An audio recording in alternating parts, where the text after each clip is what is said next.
به نام خدا سلام، خوش اومدید به پل دیالوگ. من امید زاهری هستم و تو این برنامه از مهندس فرزان بوداقی دعوت کردیم که در خدمتشون باشیم. ما کلا تو برنامه‌های پل دیالوگ سعی می‌کنیم که مهندسای موفق رو توی زمینه‌های خودشون دعوت کنیم تا دانشجوها و حالا علاقمندان به حوزه عمران بتونن آینده شغلی بهتری رو برای خودشون انتخاب کنن و رقم بزنن. سلام مهندس، خیلی خوش اومدید. سلام، وقتتون بخیر. منم خدمت شما و کسانی که این برنامه رو میبینن یا خواهند شنید سلام عرض میکنم و بسیار ممنونم ازتون که منو قابل دونستید که تو این برنامه باشم. امیدوارم که تو این چند دقیقه که در خدمتتون هستم صحبت‌هایی که انجام میشه مفید باشن. امیدوارم. مهندس یه معرفی کلی از خودتون بکنید و حالا کجا به دنیا آمدید، چه دانشگاهی تحصیل کردید و یه معرفی کلی داشته باشید. بله چشم. همونطور که فرمودید من فرزام بوداقی هستم، متولد اسفند ماه 72 شهرستان ابهر استان زنجان. دوره کارشناسی خودم رو توی دانشگاه تبریز مهندسی عمران گذروندم و بعد از اون هم به ترتیب توی دوره ارشد و دکترا توی دانشگاه تربیت مدرس و در حوزه فراساحلی کارهای پژوهشی و حالا ادامه دادم.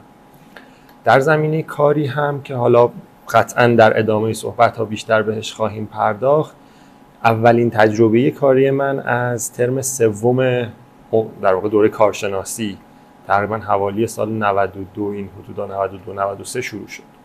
در ادامه بیشترها در موردش صحبت می‌کنیم. حالا سوالی که ما از همین پرسیم، چه چیز باعث شد که اشتباه منو انتخاب کنید؟ چون مثلا من دیدم بچه‌ها تعداد زیادشون اصلا همینطوری انتخاب رشته میکنن، مثلا رشته به ترتیب میزنن و دوست دارم که این ذهنیت براشون ایجاد بشه که با یه پیش زمینه انتخاب رشته کنن و فقط بر اساس مراتب رشته. شما چی شد که اومدید تو عمران؟ من خانواده مادریم تقریبا همه تو حوزه عمرانی کار میکردن، یعنی یک جورایی اون شغل خانوادگی همون حوزه ساخت و عمران و این چیزها بوده. خانواده پدری عمدتاً فرهنگی بودن و در زمینه شعر و این حرفا. من تلفیقی از این دو مورد هستم، یه عمرانی که زیاد شعر میخونه، بعضی موقع شعر حفظ میکنه.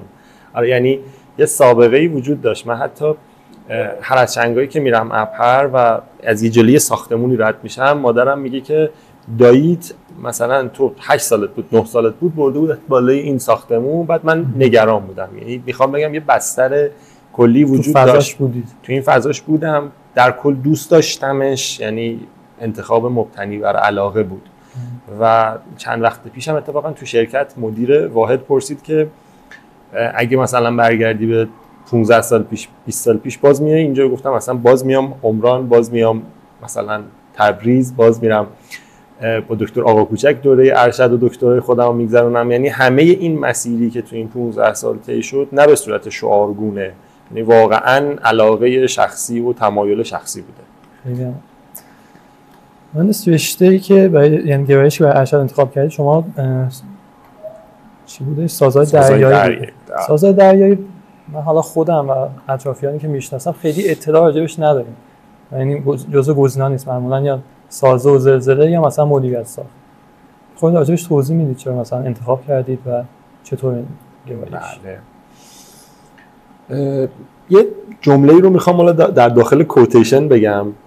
خیلی احتمالاً شنیدید که میگن برای مهندسین عمران کارشناسی کفایت میکنه و کسی که یک دوره کارشناسی رو بگذره قاعدتاً بعدش این امکان براش فراهم هست که بره وارد بازار کار بشه، هر آن چیزی که نیاز داره تو اون 8 ترم 9 ترم کارشناسی جمع آوری کرده و دوره ارشد و دکترا یک ساختار صرفاً پژوهش محورن. این جمله رو خیلی تو محیط دانشگاه و اینها میشنوید. بله.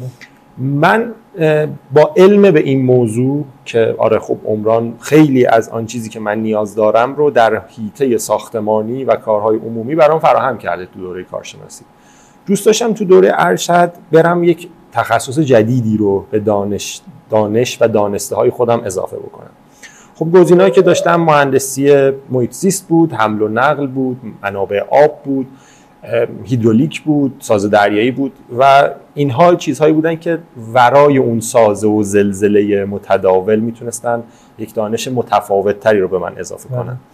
از اونجایی که جهتگیری ذهنی من کلا فرمت سازه‌ای داشت، خب بین اینها سازه، حالا سازه هیدرولیکی یا سازه دریایی یا خود حتی سازه و زلزله گزینه‌های ارجحی بودن. اما میخواستم که یک زمینه کاملا جدیدتری رو واسه خودم باز بکنم. سازه دریایی رو از این بابت مناسب می‌دونستم. یک جورایی هم مدیریت در واقع بازار رو به نظرم لحاظ کردم. به هر حال ما طول خط ساحلیمون چه در شمال چه در جنوب کشور یک طول خط ساحلی قابل توجهه. کشور اگر در مسیر درست پیشرفت خودش قرار بگیره، چه از نظر پروژه‌های نزدیک ساحل، چه از نظر پروژه‌های تفریحیش، پروژه‌های اقتصادیش، بنادرش، پروژه‌های فراساحلی که حالا در زمینه استخراج و اکتشاف و اینها کار میکنن، به قدری شرایط کاری هست که یک متخصص عمران در زمینه سازه دریایی به یک بازاری برخورد میکنه که کلی میتونه ازش بهره برداری اقتصادی بکنه. یعنی میخوام بگم که ترکیبی از چند تا مؤلفه، یک علاقه به مفهوم سازه، تلاش برای اینکه یک تخصص جدید رو اضافه بکنم و دیدن این ظرفیت در شرایط کشور که خب آره ما میتونیم کلی پروژه در این زمینه تعریف بکنیم. و از نظر اشباع شدن فکر کنم فضای کار زیاده، یعنی برای کسایی که بخوام فعالیت کنن، یعنی مثل سازه و زلزله فکر نمی‌کنم باشه. من معتقدم اصلا سازه و زلزله و ژئوتکنیک اینا که این همه هی میگن اشباع شده خیلی جمله غلطیه. یعنی اگر کسی به سازه زلزله یا ژئوتکنیک علاقه داره واقعا اصلا شک نکنه مفهوم اشباع و اینا وجود نداره. و در مورد سازه دریایی میتونم بگم که یه مزیت ایجاد میکنه، یعنی شما میتونید هم برای پوزیشن های کاری سازه دریایی اقدام بکنید، هم برای پروژه های سازه‌ای عمومی اقدام بکنید. در واقع تجربه که خود من دارم، من هم در زمینه ساختمانی تجربه دارم، هم سازه های دریایی، هم سازه های خشکی، و میگم یک گستره ای از پروژه ها به روتون باز میشه که میتونید ازش استفاده بکنید. ولی نه به معنی اینکه بقیه اشباع شدن این اشباع نیست، هیچ کدوم اشباع نشدن. همین جوری هم دنبال مهندس عمران خوب هستن شرکت‌ها، به من میسپارم پیدا بکنم براشون، با کلی زجر و زحمت و سختی و این حرفو پیدا می‌کنیم. مهندس از اولین تجربه کاریتون برای ما بگید و چطوری وارد بازار صنعت عمران شد، یعنی نفت و گازی. به خصوص در حوزه نفت و گازیش بیشتر توضیح میدم، ولی اول بگم که خب به واسطه اون زمینه خانوادگی من همون از ترم دوم و سوم درگیر این بودم که تو محیط اجرایی حضور داشتم. تو یک پروژه پاساژ بزرگی بود، من یادم ترم سوم دال و تیرچه و نمیدونم ستون و همه آرماتوربندی ها رو حداقل یه بار تو نقشه دیده بودم که میرفتم سر کلاس اساتید صحبت می‌کردن، خیلی ذهنیت در واقع فیزیکال بهتری داشتم. ولی در حوزه نفت و گاز باید بگم که محصول چند تا اتفاق بود. من اگه میخواستم همون مسیر اجرایی یا طراحی در زمینه ساختمان‌های عمومی رو ادامه بدم، خیلی چالش خاصی نداشتم، چون به هر حال بستر خانوادگیش موجود بود. ولی یه جورایی میتونم بگم که نظر خدا بود که من رفتم این سمت.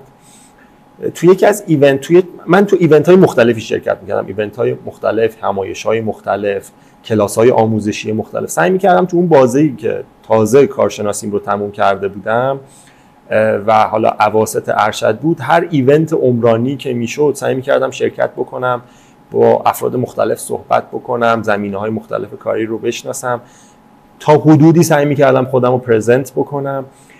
یه حالت پرزنت کردن درست به نظر من و من نتیجهش رو هم دیدم این نیست که بریم بگیم آقای فلانی من اینو بلدم اونو بلدم فلانو بلدم.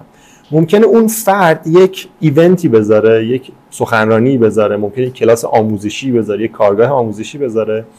من به طور مثال دقیقاً این کاری که برام ایجاد شد از همین جا بود که توی یک کارگاه آموزشی که یکی از مهندسین به نام کشور گذاشته بود حضور داشتم، یه ساختار پرسش و پاسخی اونجا شکل گرفت و خب حالا من نقش فعالی داشتم، تو ذهن این فرد موند و دقیقاً یادمه یه روز 7 صبح از یه شرکتی به من زنگ زدن، 7 صبح دقیقاً، که من خوابیده بودم، برداشتم تلفن و گفتن آقای فلانی شما رو معرفی کرده و می‌خوایم بیاید واسه مصاحبه. یک شرکت نفت و گازی بود، جزء شرکت‌های نفت و گازی به نام و گرید 1 به نام مهندسین مشاور سازه‌پردازی ایران، که برای من واقعا یک دانشگاه بود و شروع در واقع دنیای جدید کاری من در اونجا شکل گرفت و حالا ادامه پیدا کرد.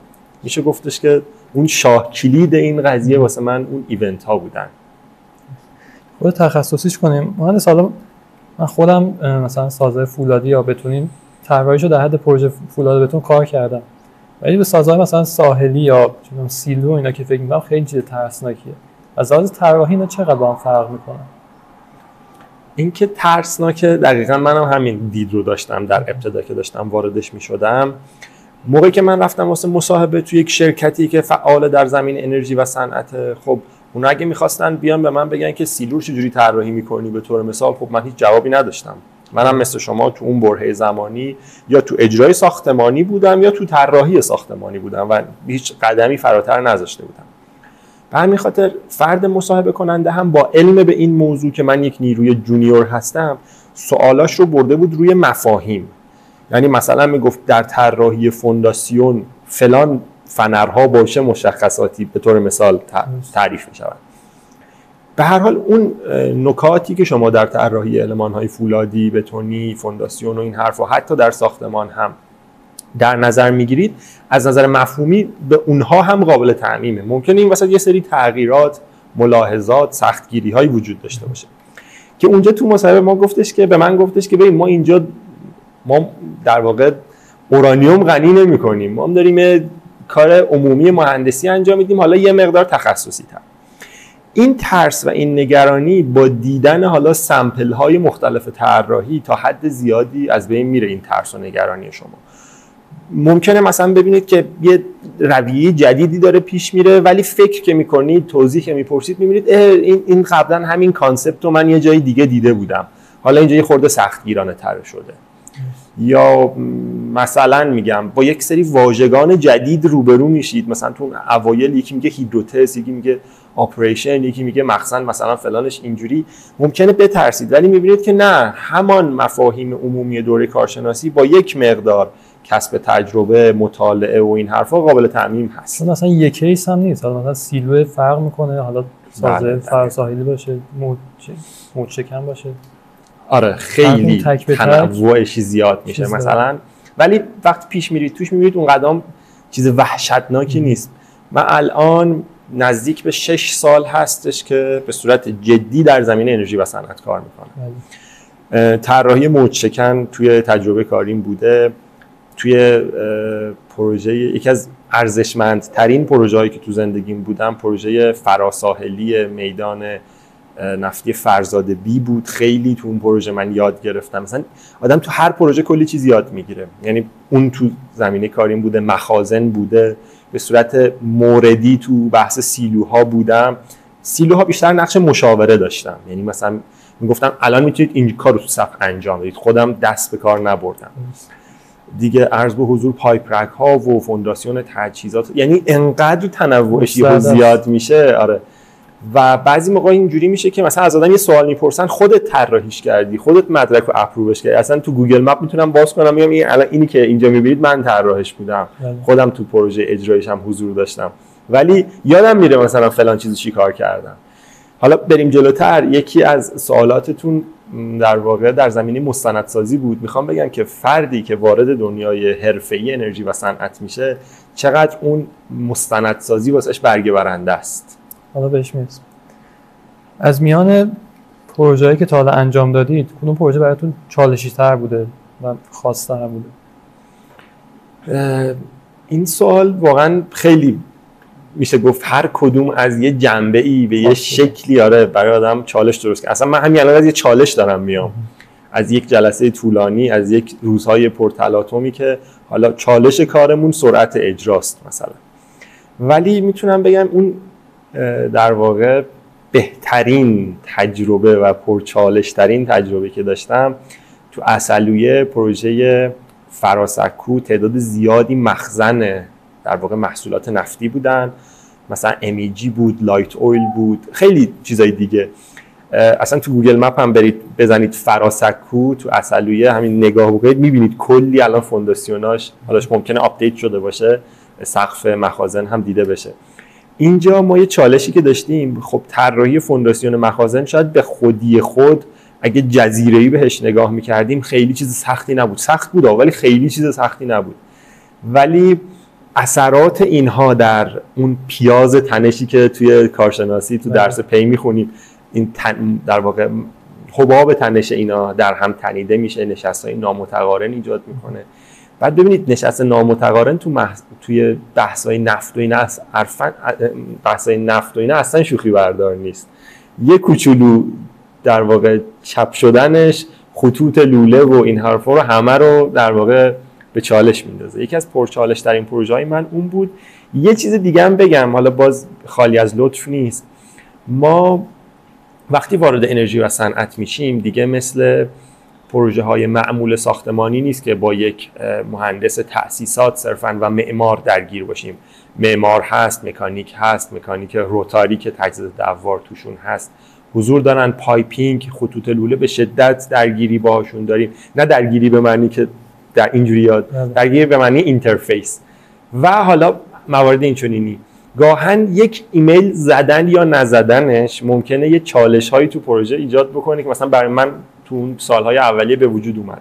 یک چیزی که فکر می‌کردم درسته انجام دادم بدون اطلاع به پایپینگ، شاید تو 2 ماه 3 ماه اولی بود که تو اون حوزه وارد شده بودم و مثلا اگه زودتر جلوش گرفته نمیشد ممکن بود خیلی هزینه‌های وحشتناکی رو به پروژه تحمیل بکنه. خیلی در هم تنیده است. خیلی در هم تنیده است. حالا شما که تجربه کاری توی پروژه‌های ساحلی و فراساحلی رو داشتید، چه مهارت‌های خاصی می‌طلبه که ممکنه مهندسین باهاش آشنا نباشن؟ من یه روز کاری روتین خودم رو بخوام توضیح بدم، ما با آیین‌نامه‌های داخلی و خارجی خیلی سر و کله می‌زنیم، معمولاً خارجی‌ها. پس میتونم بگم که افرادی که می‌خواهند توی این زمینه‌های خاص‌تر فعالیت بکنن درس زبان تخصصیشون رو خیلی جدی بگیرن. خیلی کمکشون میکنه. اصلا در 90% موارد تو شرکت‌های داخلی هم حتی مکاتبات به انگلیسی هست. یعنی ما دفترچه محاسباتایی که تولید میکنیم تو این 6 سال هر چی من تولید کردم انگلیسی بوده. همه همینطوره. یعنی یک رویه جاریه. یعنی با شرکت‌های خارجی کار میکنن یا که رویه‌شون کلا اصلا کلا رویه اینطوره. چه داخلی به داخلی بخواید مکاتبه کنید، چه داخلی به خارجی، این رویه به صورت انگلیسی شکل گرفته. پس یکی از تخصص‌هایی که از همین الان می‌چید پرورشش بدید زبان تخصصی است. آیین‌نامه‌ها که به هر حال سال به سال آپدیت میشن و شما نیاز دارید که روشون تمرکز و در واقع تسلط کافی داشته باشید. اینا چیزای عمومیه، میگم سریع عبور میکنم. نرم افزارها ابزارن، یعنی ما صرفا از نرم افزار به عنوان یک ابزار استفاده میکنیم. اون پروردگار ما نیست که هرچی خروجی داد ما بپذیریم. ولی خب تسهیل کنندن دیگه. شما نمیتونید بیاد بگید من همه چی رو دستی حساب میکنم. 100 سالم پروژهتون تموم نمیشه. ولی ترکیب این که دانش محاسبات دستی هم داشته باشید و روی نرم افزار مسلط باشید از شما یک مهندس بسیار ارزشمند میسازه. این هاست، یعنی میخوام بگم ترکیب نرم افزار، آیین‌نامه‌ها و زبان تخصصی مهمترین هاست. و یکی از مواردی که من پیشترم اسپویلش کردم مستندسازیه. وقتی که شما تعدد پروژه های زیادی دارید از نظر شکلی، یکی وسل افقی، یکی وسل قائمه، اصلا یه پلنت پتروشیمی میاد زیر دستتون که تا به حال نمونهش مثلا تو کشور نبوده. اینها، این تنوعش یک جورایی به شما دیکته میکنه که حتما یادداشت بکنید. من یه پوشه‌ای دارم از همون سالهای اولی که از مهندسین با تجربه بهم گفت یه فایل پاورپوینت آخر پروژه درست کن، اسمشو بذار مثلا lesson learned، مثلا پروژه فراسکو، مثلا پروژه چابهار فلان. تو قسمت‌های مختلفش تو چیزهای مختلفی یاد گرفتی. اصلا رفتی تو سایت مأموریت یه عکسی میگیری میگی کاش من اینو مثلا اون موقع اینجوری طراحی میکردم الان به این مشکل نمیخورد. اینها زود از ذهن ما میره و شاید اصلا تخصص خاصی هم به ذهن نیاد و چیز خاصی نیست که یه عکس گرفتن و یادداشت کردنه، ولی 3 سال 4 سال که از روش میگذره اصلا رو اون پاورپوینت ها میشه کتاب نوشت و چقدر به شما کمک میکنه که از تجربیاتتون بهتر استفاده کنید. من حالا با توجه به روند رشد تکنولوژی و نرم افزارها و خصوصا اینکه فکر کنم صنعت نفت و گاز خیلی سریعتر از صنعت ساختمان پیشرفت میکنه، شما چطور خودتون به روز نگه می‌دارید؟ به روز نگه داشتن که یکیش واقعا همین حضور در کلاس‌های مختلفه. من خیلی روی این حساس بودم همیشه و سعی می‌کردم که هی دوره‌های مختلف ثبت نام کنم، کلاس‌های مختلف برم. یه جور سرمایه گذاریه و واقعا هم زود بازدهه. یعنی شما وقتی که روی آموزش خودتون سرمایه گذاری میکنید خیلی زود هم اثراتش میاد و پروژه هایی که میگیرید. ولی اینکه پیدا کنید چه دوره‌ای برید که سرمایه در واقع ریالی و زمانیتون هدر نره، خودش این یه بحث طولانیه. اما میتونم بگم یه چیزی که الان خیلی مهمه و یه جورایی اون لب لباب یا اون اساره فضیلت هر مهندسی میتونه باشه، سرعته. ببینید من یه خورده بحث رو میبرم سمت غیر عمرانی. این مفهومی که ما به اسم تحریم میشناسیم که ما همش در حال تحریم و این حرفا، تحریم آدمو نمیکشه، یه کشور رو نابود نمیکنه، فقط کندش میکنه.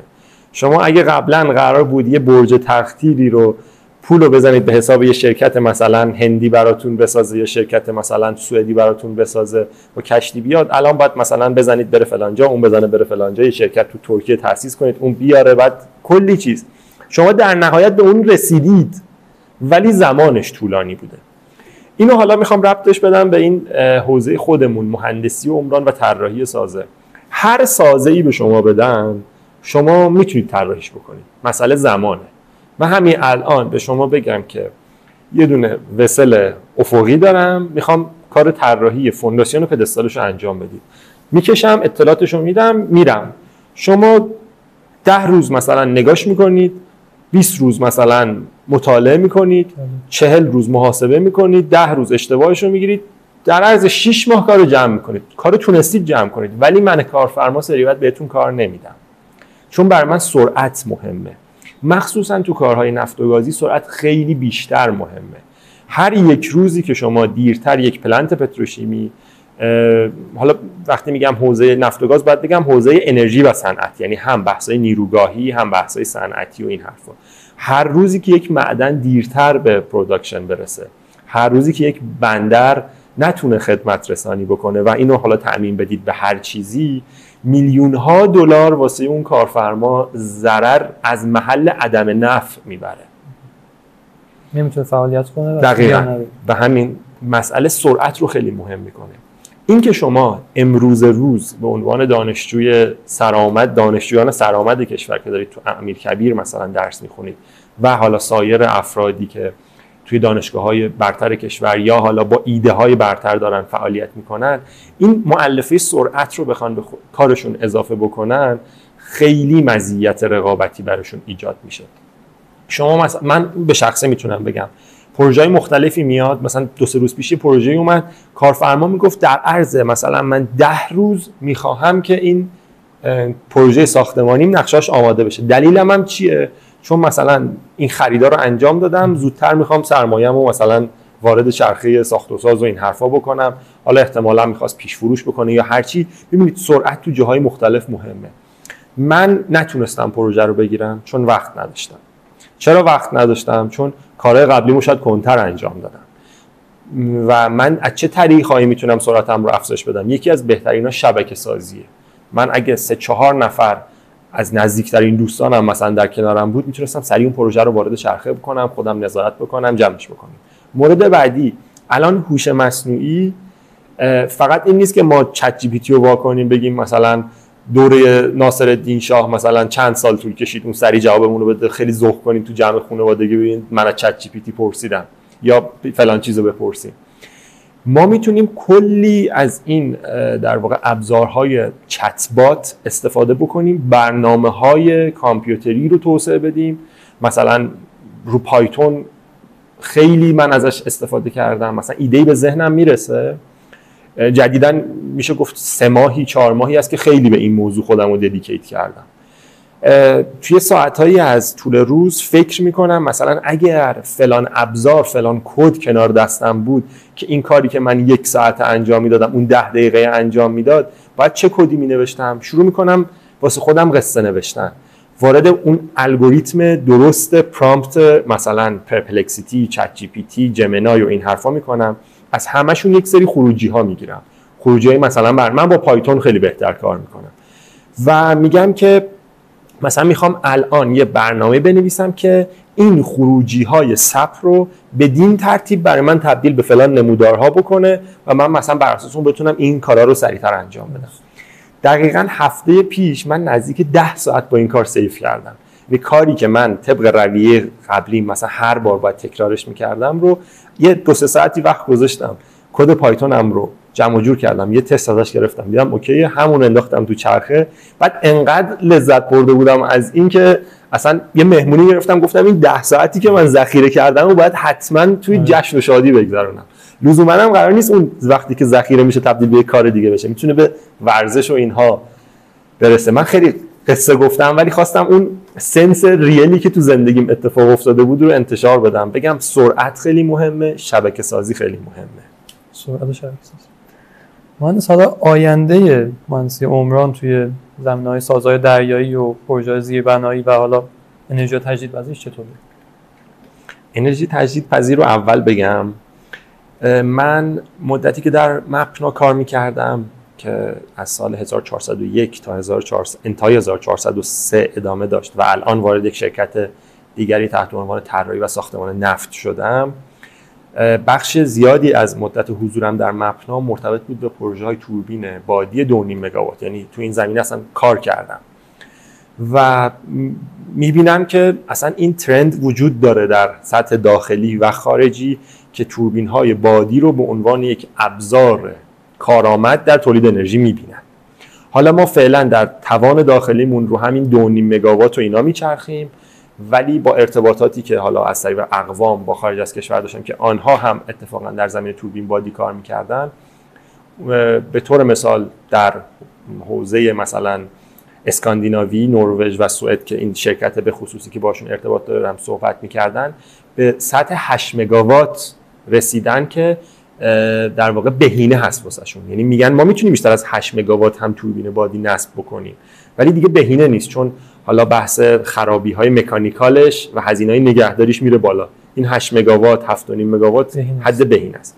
پس میشه گفتش که یه زمینه تحقیق و توسعه تو کشور وجود داره که الان این 2.5 مگاواتایی که نصب میشن خب هزینه الکی یه جورایی دیگه وقتی 4.5 5.5 7.5 8 هست، ما تو یک بار اجرا بیایم اون 8 رو نصب بکنیم ارزش افزوده بسیاری واسمون داره. پس زمینش وجود داره، علاقه هم از سمت سرمایه‌گذار هست. یه مورد هم میخوام من سعی میکنم موردی مثال بزنم که مثالش واقعی باشه.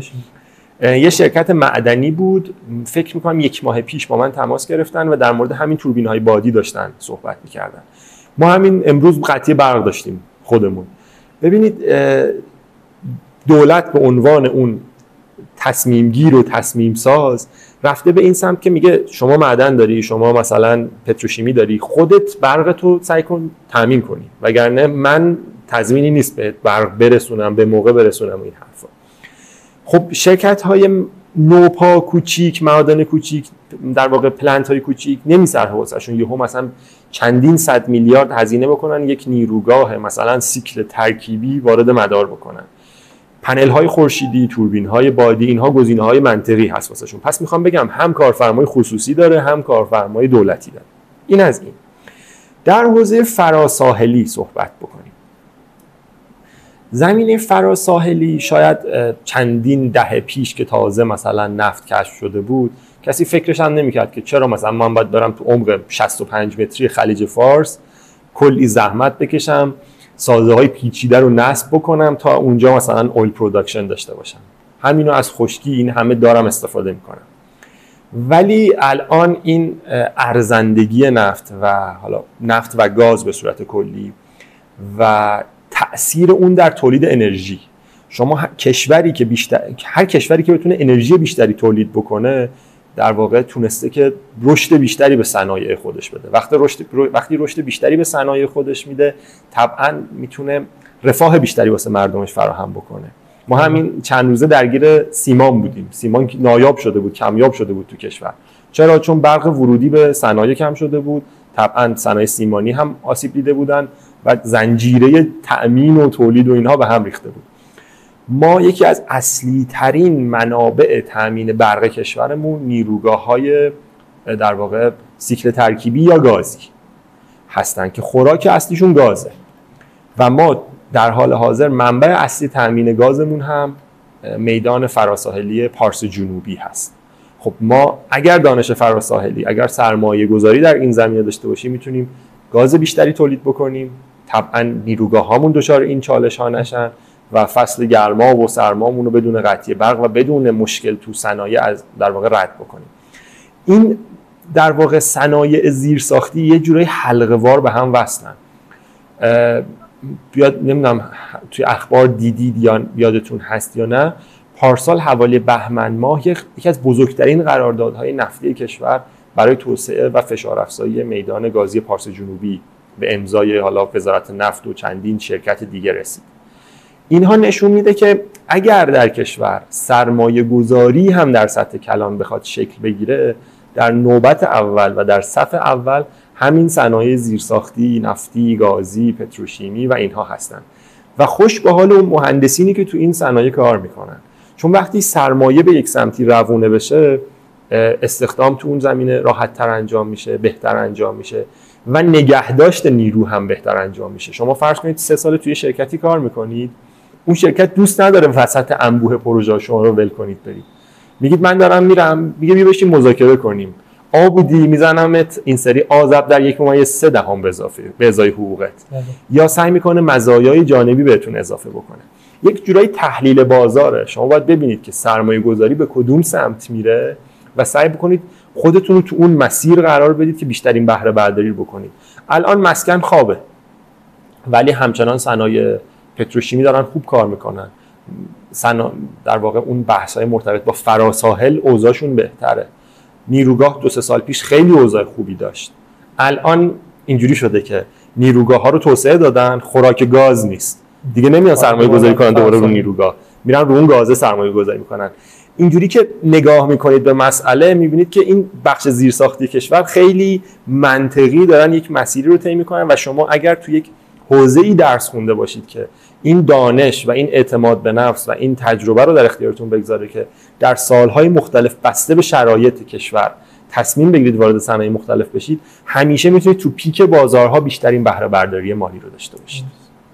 حالا من این سوالی رو با تو هماهنگ نکردم، می‌خوام بپرسم اینکه حالا شما بیشتر تو زمینه طراحی کار کردید، حالا تو همین زمینه نفت و گازی چرا وارد اجراش نشدید؟ چرا؟ خیلی سوال یهویی و نیاز به فکری داره. من از اجرا وارد شدم و از اجرای ساختمان هم وارد شدم طبق اون پیشینه‌ای که خدمتتون عرض کردم. محیط اجرا محیط جذابیه واسه اهلش، من اهلش نبودم. یعنی اینکه ساعت‌های طولانی بتونم منیج بکنم که یه تیم اجرایی دقیقاً طبق اون برنامه پیش بره. من توانایی مدیریتی واقعا پایینه. اینو اصلا خودم کاملا بهش واقفم. متناسب با این قابلیتم که میتونم در واقع تک نفره یا نهایتاً 2-3 نفره خوب کار کنم، تو محیط طراحی فرد بهتری خواهم بود. یکی از دلایلش این میتونه باشه. ولی حوزه اجرایی، این رو هم بگم، اگر اهلش باشید خیلی بیشتر بهتون لذت میده و خب طبعاً آورده مالی بهتری هم واسهتون داره.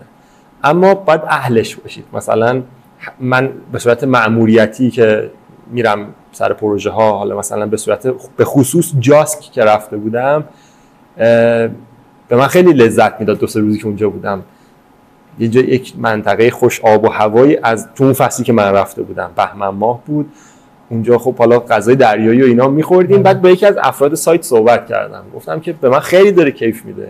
گفت آره 2 روز 3 روز 1 هفته، ولی وقتی که مثلا بزرگ شدن فرزندت رو نمیبینی، خب اینها چالش هاییه که اون فرد داره تحمل میکنه، من تحمل نمیکنم و اون اهلش هست، اون میتونه اون شرایط رو تحمل بکنه، من نمیتونستم تحمل بکنم. بس به شخصیت حرف. آره، یعنی لزوما همه چی فنی علمی نیست، یه چیزایی شخصیتیه. مثلا شما توی شرکت مثلا مپنا کار کردید و شرکت بزرگ نفت و گازی، توی مصاحبه چه چیزایی بهش توجه میکنن و مثلا این مهندس که مصاحبه کنه چی‌ها باید بلد باشه، حواسش باشه؟ سوال خوبی بود.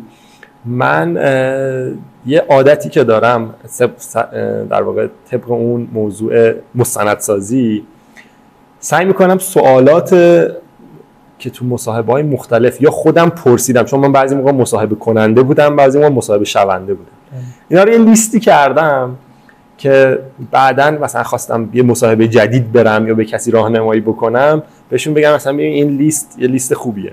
همش هم داخلی نیست، یعنی من با یه شرکتی به اسم آیسا تو ایرلند صحبت می‌کردم، اون مصاحبه هم به نتیجه رسید ولی حالا به دلایلی نرفتیم. یا یه مصاحبه دیگه که با شرکت اینتر تو ازبکستان داشتم، اون که قشنگ همه چی تموم شد، ویزای منم صادر شد و این حرفا، ولی باز تصمیم گرفتیم نریم. و اینا می‌خواستم بگم یعنی این انبوهی از مصاحبه‌های مختلف رو من جمع آوری کردم. اون حرف اصلیشون اینجوریه که اول سعی میکنن از کلیات شما آگاه بشن. اگر میخواید توی یک مصاحبه حضور پیدا بکنید بهتره با این دید برید. اول میگن چی کارا کردید، که مثلا شما ممکنه بگید من دانشجو بودم، من نهایتا یک پروژه بتون زدم، یک پروژه فولاد زدم، پروژه راهمو زدم، فلان دوره آموزشی رو شرکت کردم که توی اون هم یه همچین پروژه‌ای رو تشریح کردن، من رو اون هم تسلط دارم. یا حالا اگه پروژه واقعی هم که انجام داده باشید لیست میکنن. پس اول این سبک رو براشون توضیح میدید که توی این زمینه‌ها کار کردید. بعد اونا حالا بسته به اون پروژه‌ای که کار کردید سعی میکنن سوالات موردی ازتون بپرسن. میگن مثلا فلان ضریب کاهنده رو مثلا زده بودی فلان جا، شما مثلا میگید نه چون اثر فلان چیز باید لحاظ میشد من اینو ندیدم.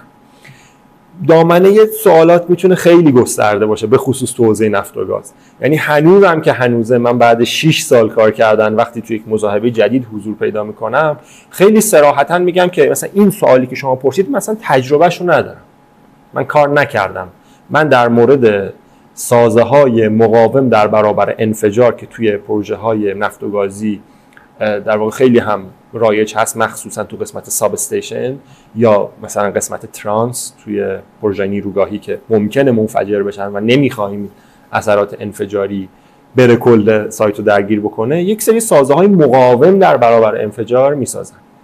من مثلا گفتم من تجربه‌ای به خصوصی در این زمینه ندارم، ولی موقعی هم که رفتم مپشنا بهم گفتن توربین بادی طراحی کردی، گفتم نه ولی 40 روز 50 روز فرصت بدید من منابع رو میخونم میرسونم، که اتفاقا اینطور هم شد. یعنی این دید رو هم داشته باشید که قرار نیست ما هر چیزی هم نمیدونیم واسهشون صغرا کبرا کنیم، یه جوابی از توش در بیاریم مثل امتحانا بگیم حالا نیم نمره بهمون بده.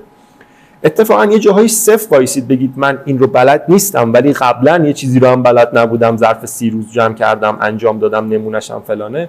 اون دید بهتری در فرد مصاحبه کننده ایجاد میکنه که این فرد برای منافع لحظه‌ای خودش تو این مصاحبه نمیاد یه دروغی بگه، یک قصه‌ای رو سرهم کنه بعد حالا پروژه رو بذاریم جلو دستش نتونه جمعش بکنه. این استراتژی کلی در قسمت فنی. معمولاً ازتون قسمت غیر فنی سوال زیاد میپرسن، اون بیشتر چالشیه. چی شد تصمیم گرفتی بیای شرکت ما؟ اگه بیای شرکت ما قول میدیم مثلا تا 3 سال اینجا بمونی، برنامه‌ت واسه اپلای چی و این حرفا، که اون هم واقعا النجات و فی صدق همینه که اینجا هر چی درسته رو تعریف کنید واسهشون. ازتون میپرسه که مثلا 10 سال آینده خود را چگونه میبینید، بگید شما مثلا خودتون میدونید 10 سال دیگه کجایید، اصلا کشور تو چه وضعیتیه که از من میپرسی 10 سال دیگه خودتو کجا میبینی. بگید من نهایتا میتونم برای 2 سال یا 3 سال آینده برای شما یک برنامه حدودی ترسیم کنم، اونم بر اساس داده های امروزی. بگم من مثلا تازه فارغ التحصیل شدم، دوست دارم 4 سال یا 3 سال که مثلا همزمان دوره ارشدم رو هم میگذرونم یه کاری هم انجام بدم، لذا تو 3 سال آتی که پایان نامه من جمع بشه من برنامه خروج از کشور ندارم و طبعا نمیخوام از شرکت شما خارج بشم. این یک فضای کلی که من از مصاحبه‌ها میتونستم خدمتتون بگم. حالا به نظر شما حالا مثلا ساختمان، خب بخوای توش کار کنی مثلا 2 تا پروژه 3 تا پروژه سر میزنی یا مثلا آشنا داری، ولی مثلا چطور آدم میتونه تجربه پروژه صنعتی رو داشته باشه؟ خود وارد شدن بهش سخت باشه. وارد شدن بهش سخته، ولی بعدش که دستتون تو کار بیفته هم پول در آوردن توش راحت تره، هم لذت بخش تره. من چون هم کار ساختمانی انجام دادم هم کار نفت و گازی، دارم میگم که کارفرماهای ساختمانی بعضی موقع جون به لب آدم میکنن، آدمو به جون به لب میکنن که پول بدن. میگن این ماه مثلا فلان مساله رو خریدم پولشو ندارم، اون ماه میخوام فلان کارو بکنم پولشو ندارم، این پولو میخوام بذارم تو بانک رسالت یه 2 ماه بمونه بتونم روی این وام بگیرم، اون وامو گرفتم پول تو رو میدم. ببینید از این قصه ها چون برام پیش اومده برام صراحتاً میگم. ولی یه پروژه معدنی، یه پروژه نفت و گازی نیروگاهی یهو ارزش کل پروژه مثلا 3 میلیون دلاره. شما اصلا در واقع اون دریافتیتون یه نیم نقطه هم نیست توی مجموعه اوورال پروژه، به همین خاطر دست بدهشون بیشتره و در عین حال خب که اینطور هستن کار تمیزتری هم میخوان.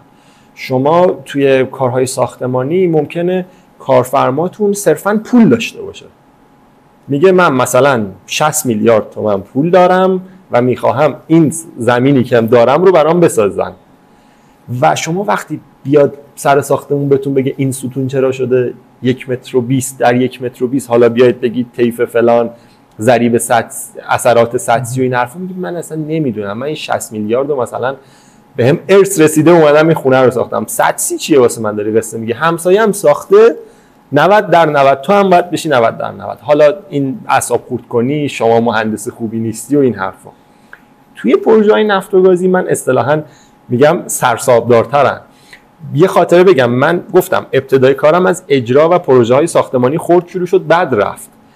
من یه پله رو به پایین داشتم، یعنی اولین ماهایی که از ساختمونی رفتم به نفت و گاز یه خورده حقوقم اومد پایین، چون به هر حال اونجا کسب تجربه‌ای کرده بودم، یه آشنایی داشتم، اینجا جونیور 0 بودم.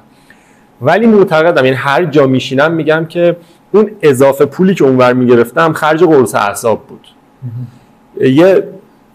یه روزهایی بود که مثلا میگفتم اصلا چرا من باید یه همچین کاری کنم، چرا باید با همچین آدمایی طرف بشم.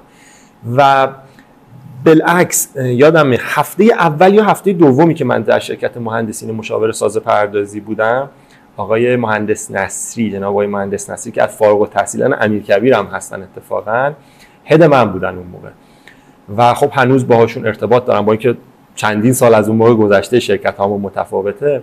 من یه محاسباتی انجام دادم مربوط بود به در واقع یک اثری در خاک در منطقه عسلویه به عنوان یک نیروی صفر توی 10 روز اول کاریم.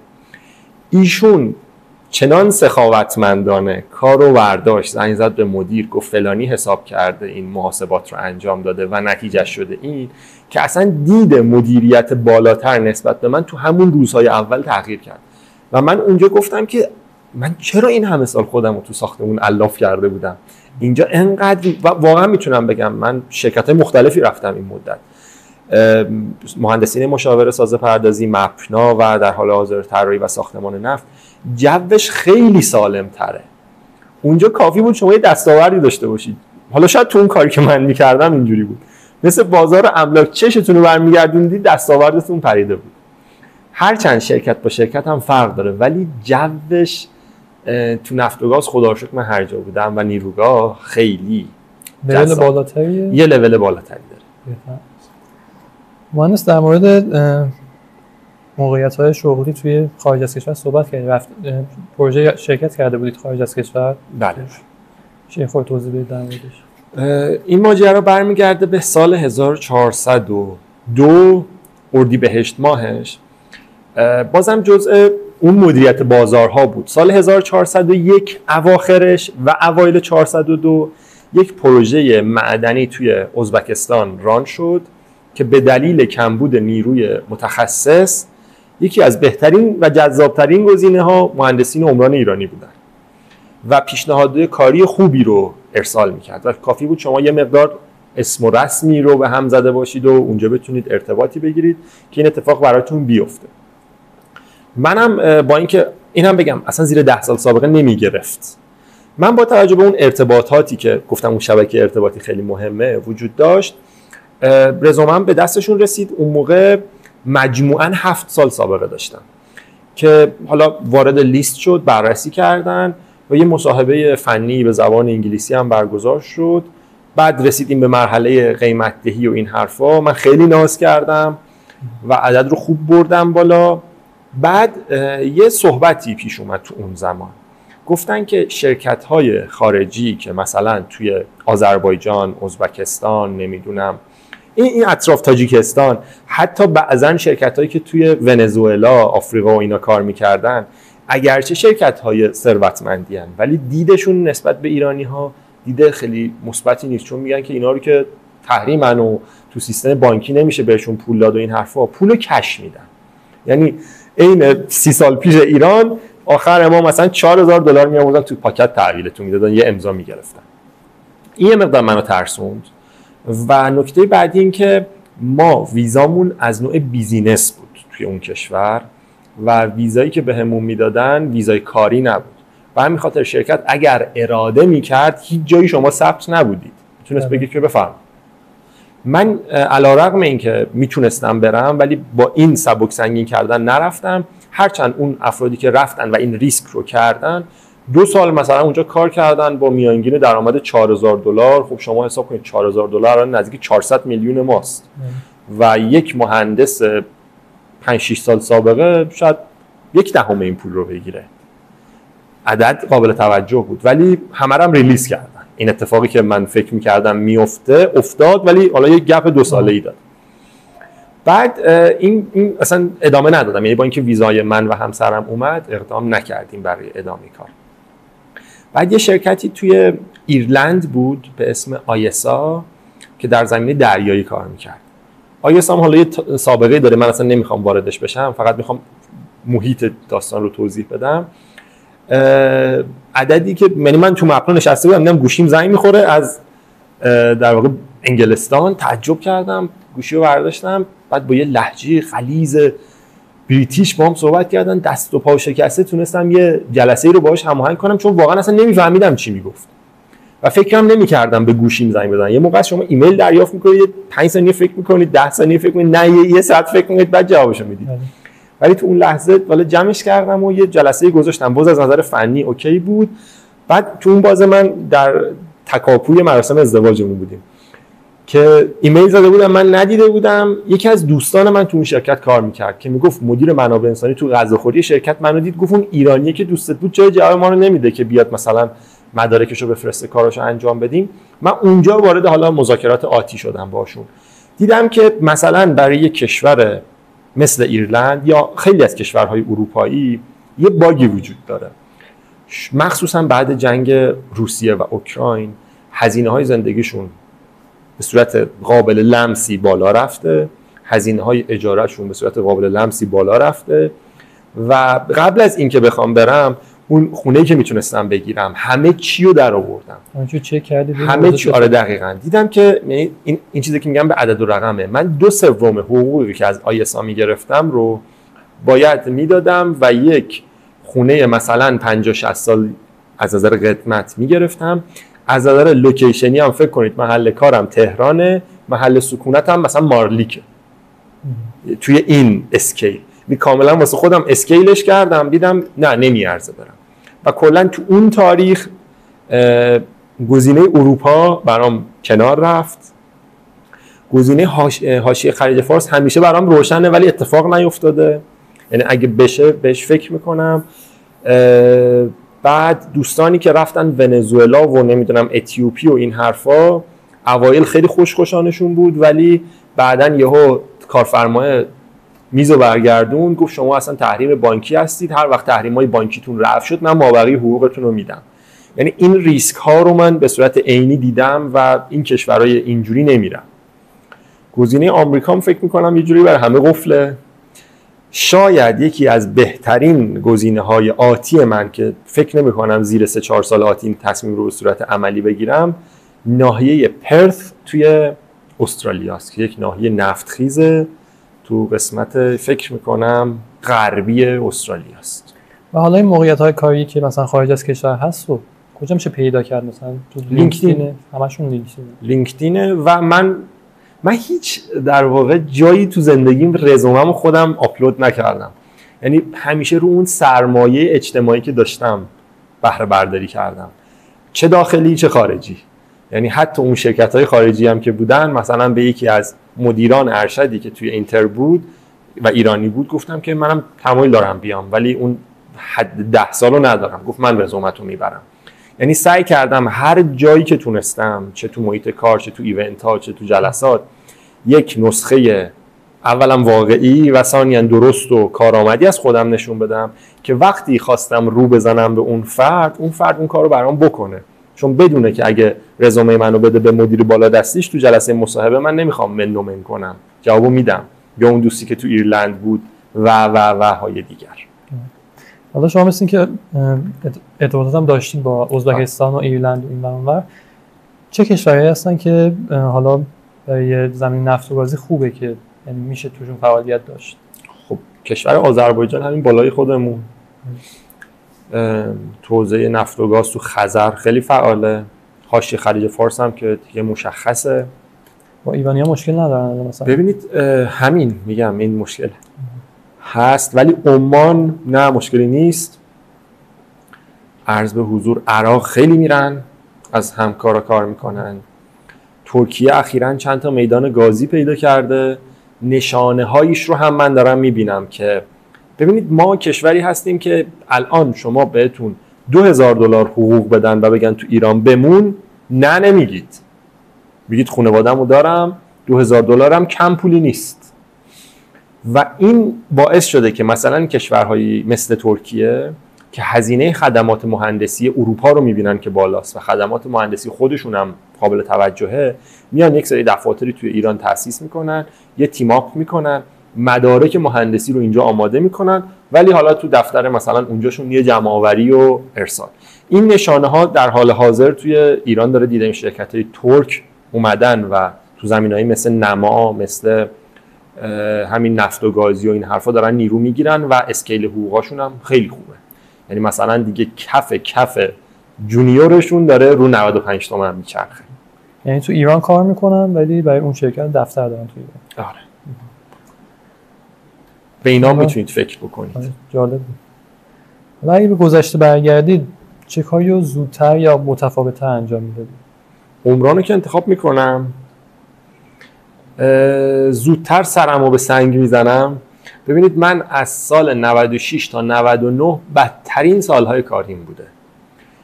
من سال 96 دقیقاً 1 مهر یه شرکتی بود در همین بالای خیابون ولیعصر، نرسید بعد میدون، این دور میدون بود اصلا، حوزه ساختمانی کار میکرد. حوزه ساختمانی مثلا 5 طبقه 6 طبقه، من اصلا بهش میگفتم 4 طبقه سازی برادران، اسم شرکت رو اینجوری میگفتم.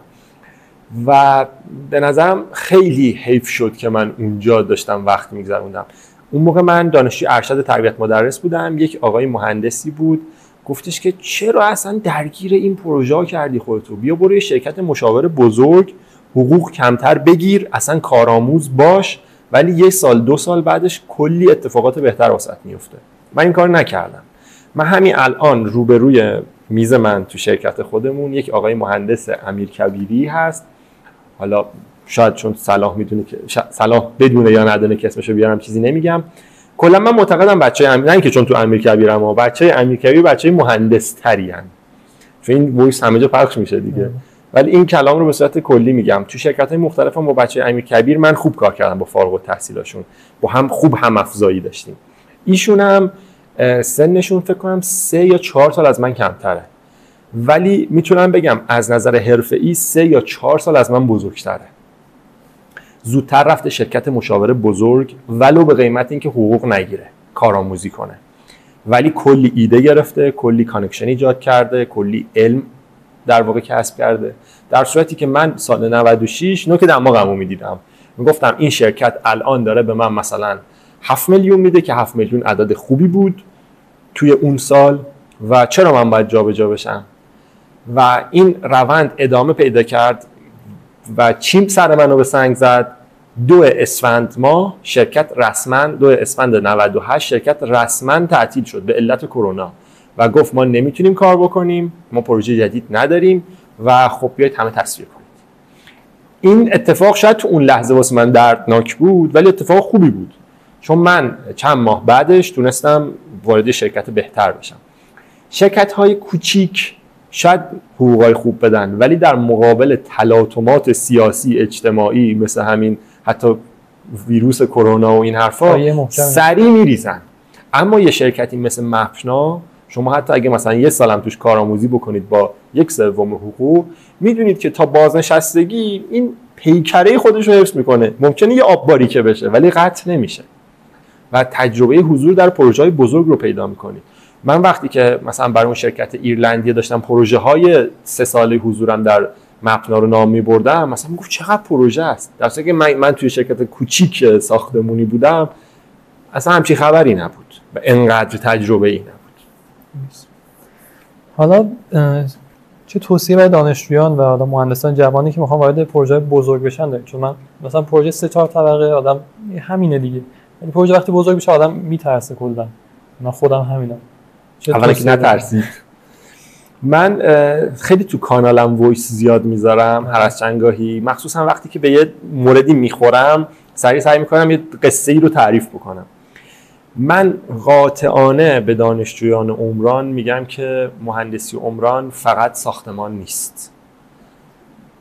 حمل و نقل، محیط زیست، سازه‌های دریایی، ارزم به حضور، خیلی وسعت داره.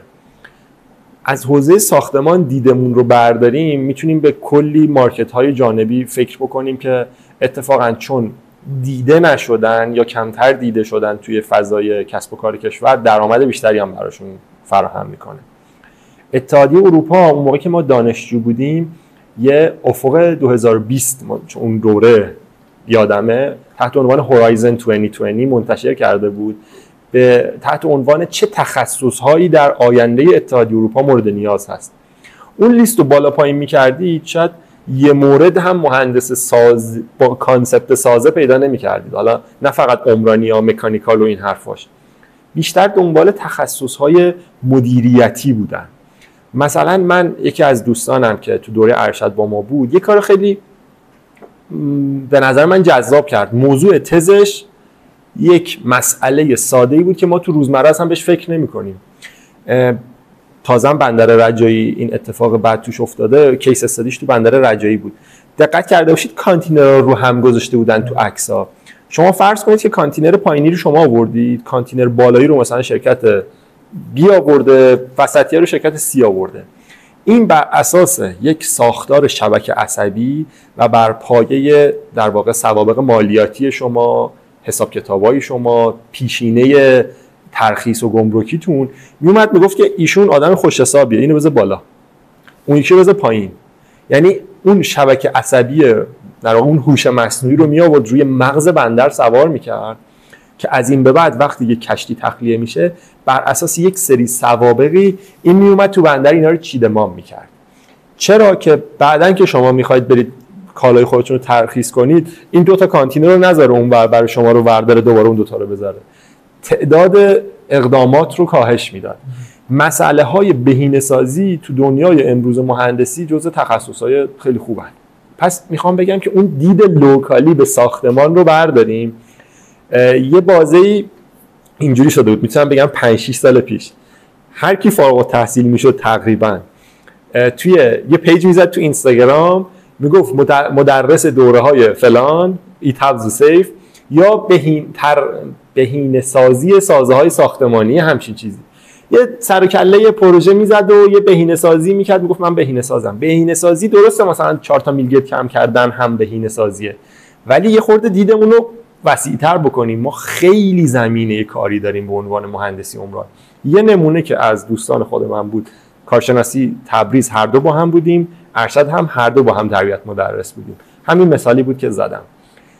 میتونن با مطالعه افق کشورهای مختلف، افق پیشرفت کشور خودمون ببینن اصلا چه برنامه‌هایی تو کشور در سالهای آتی اتفاق میفته، روی اون قضیه سرمایه گذاری بکنن. پس مورد اول اینه، عمران فقط ساختمان نیست. به خلاقیت و سرعت خیلی اهمیت بدید. نمونه سرعت رو گفتم، استفاده از کدنویسی مثل 4-5 سال پیش سخت نیست. شما از هوش مصنوعی میتونید خیلی استفاده بکنید برای کدنویسیتون. و یک چیز سوم که البته من در جایگاهش نیستم که بگم، در واقع خطاب به خودم میگم، مسئولیت پذیرتر باشیم. من در محیط کار میبینم که افرادی که مثلا 15 سال سابقاً، 20 سال سابقاً بزرگان ما هستن، بسیار از مایی که جوانترین مسئولیت پذیرترن. ما یه جورایی آدمای اینستاگرام تیک تاکیم دیگه، 30 ثانیه‌ای می‌خوایم همه چی رو رد بکنیم و این باعث میشه که اصلا مسئولیت هیچ محتوایی رو بر عهده نمیگیریم، تون تون می‌خوایم همه چی تموم شه. و این خلاصه 3 تا نکته بود که من می‌خواستم بگم.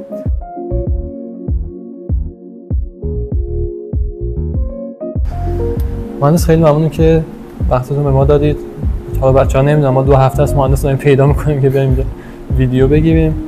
خیلی ممنون که تشریف آوردید. سلامت باشید. من بازم ابتدای جلسه‌ام عرض کردم ممنون که منو قابل دونستید و اینکه واقعا ببخشید 2 هفته طول کشید. امروز هم دیگه خودتون اومدید دیدید من با موتور اومدم. خیلی ممنون، زحمت خواهش میکنم و امیدوارم که مفید باشه. همین دیگه، ارزی نیست.